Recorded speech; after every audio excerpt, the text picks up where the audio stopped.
20세기 팝콘입니다. 오늘 이렇게 얼굴 들이민 이유는 영화 기생충 때문입니다. 영화를 보고 기분이 참 좋았거든요. 칸느 영화제 황금종려상 수상은 다들 아시죠? 그게 얼마나 대단한 일인지도 잘 아실 겁니다. 이게 단순히 콩쿨 나가서 1등한 게 아니잖아요. 거장들이 다 모인 곳에서 봉준호 감독과 기생충이 선택된 겁니다. 근데 단순히 축하드리러 나온 게 아니라 영화 보면서 그리고 보고 나서 들었던 단 하나의 생각을 전하고 싶어서입니다.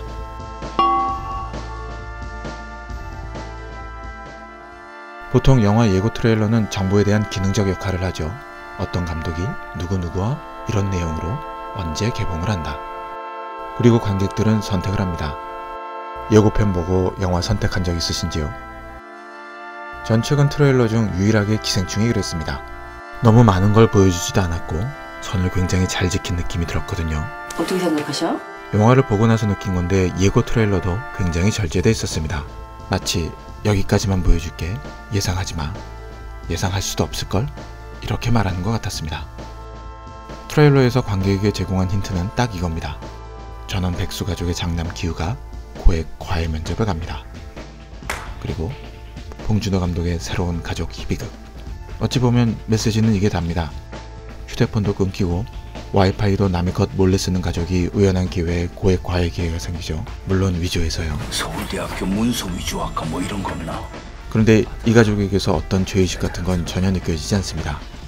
그 대답을 기우가 하죠. 아버지, 저는 이게 위조나 범죄라고 생각하지 않아요. 저 내년에 이 대학 꼭 갈 거거든요. 예고 트레일러에선 무분별한 커트를 남발하지 않습니다. 흔히 예고편이 전부다 라는 말이 나오는 영화들을 보면 처음부터 클라이막스 엔딩까지의 컷들이 다 쓰이죠. 다 뒤졌어요. 자신이 없어 그렇습니다. 뭐요? 뭔가 보여줘야 되니까 다 뒤졌어요. 자극적이 되고, 그러다 보니 트레일러가 영화의 요약편이 되는 경우가 굉장히 많습니다. 그런데 기생충 예고편을 보고 나서 너무 궁금하네요. 뭔가 보긴 본 것 같은데 뭔가 굉장히 궁금한 그런 느낌을 지울 수가 없었습니다. 물론 감독의 네임밸류라는 게 크게 작용하죠. 봉준호 감독이 가족을 데리고 또 나왔으니 기대가 되는 건 당연합니다. 살인의 추억으로 우리 섬뜩하게 하더니 괴물에서 그리고 자신감을 심어줬죠. 결국 마더를 통해 나 이제 이렇게 갈 거야 하고 노선을 명확히 했습니다. 아들이 안 그랬거든요. 봉준호 감독의 영화에서 가족의 등장은 사슬처럼 느껴질 때가 많습니다. 그가 표현한 가족의 모습은 지극히 평범하고 때론 굉장히 처절하죠. 그래서 새로운 가족 희비극이라는 문구가 엄청난 기대를 갖게 했습니다. 제시카, 외동딸, 일리노이, 시카고 그 선배는 빈지모 보는 미소죠. 그래서 누가 어떤 가족으로 나오는가가 굉장히 궁금했죠. 송강호 배우를 필두로 장혜진, 박소담, 최우식. 어찌 보면 조금 의아한 부분도 있었습니다. 저 사람은 누구지? 혹은 저 친구가 여기에 어울릴까? 캐스팅은 감독의 권한을 넘어 생명을 불어넣는 작업이라 신중함을 넘어서죠. 결국 본 감독이 이겼습니다. 믿고 보는 감독을 넘어서 또 하나의 수식어를 만들어낼 것 같고요. 영화 보시면 아시겠지만 이들은 어느새 그들이 돼서 어슬렁거리고 있습니다.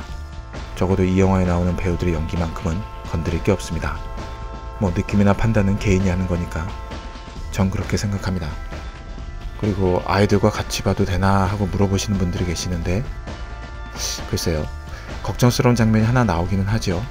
근데 그 장면도 참 노출이 있는 것도 아닌데 굉장히 사람 놀라게 합니다. 아이들이 옆자리에 있으면 당연히 민망할 수도 있죠. 그런데 그렇게 충격적이진 않습니다. 15살이면 2차 함수 배우는 애들인데 전 아침 뉴스 헤드라인이 더 자극적입니다. 그래도 걱정되면 따로 보시는 걸 추천합니다. 영화뿐 아니라 예고편까지 치밀했던 영화 기생충엔 봉준호 감독이 끊임없이 얘기하는 가족 그리고 사회적 계급에 대한 갈등이 어김없이 나옵니다. 이 얘긴 지극히 현실적인 얘기를 하고 있다는 거죠. 하지만 전작들만큼 심각하게 끌고 나가지 않습니다. 대신 끄는 힘이 대단하죠. 그리고 영화에 나오는 소품이나 너무 작은 상징에 대해 신경 쓰지 마십시오. 그러다가 큰 그림을 놓칩니다. 그거 모른다고 못 느꼈다고 영화 잘못 본 것도 아니고 알고 본다고 해서 내가 봉준호가 되는 것도 아니니까.